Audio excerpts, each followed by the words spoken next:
समस्त मोर प्रणाम।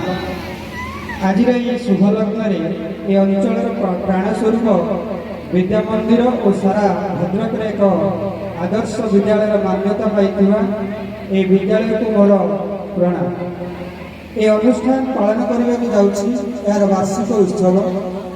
ज्ञानर दीप केउठी आलोकित, शिष्टाचार जोठी संस्कारित, प्रतिभा जोठी पाए परिचय, से पवित्र मंचरे आज आम समस्त एकत्र समयर ताले ताल मिलाई स्वप्नर पाखी मेलाई छात्र छात्री मानकर प्रतिभा को आलोकित करने आज शुभ अवसर वो शुभ मुहूर्त शिक्षा संस्कृति और सृजनशीलतार सुमेलन सह आम विद्यालय वार्षिक उत्सवर विवरणी पाठ करने को जाऊँगी।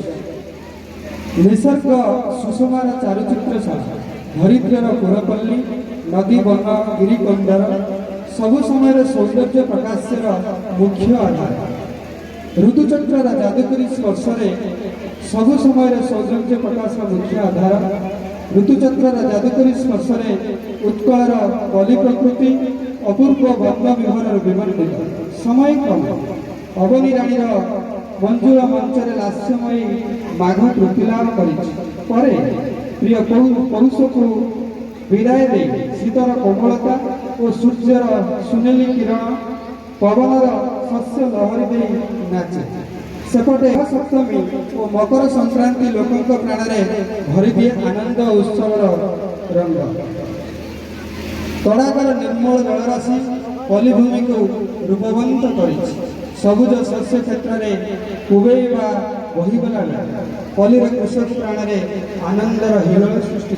आमर कोचिला नदी और बैतरणी नदी मध्यस्थ धामनगर ब्लॉक भद्रक जिला अकिलपुर पंचायत बालीपटना ग्राम में अवस्थित। यह विद्यालय 1970 मसीह प्रतिष्ठा होता। यह विद्यालय आज सारा भद्रक जिले में स्वीकृति लाभ कर विद्यालय वर्तमान सेकेंडरी स्तर में 7 जन और एलिमेंटरी स्तर में 4 जन और जड़े भाव में कार्यरत। दीर्घ दिन धरी प्रधान शिक्षक समेत 5 जन सेकेंडरी लेवल में कार्यरत थे, किंतु एवं 2 जन शिक्षक तथा जड़े क्रीड़ा शिक्षक अन्य जड़े विज्ञान शिक्षयित्री भाव गत मात्रा आम पाइछु। तत्सहित रोषई कार्य पाचिका सहायक हिसाब से आगु 3 जन कार्यरत थे, एवं 2 जन चलित मासरे नियुक्ति पाई। विद्यालय सुविधा स्मार्ट क्लासरूम 2टी, श्रेणीगृह 5टी।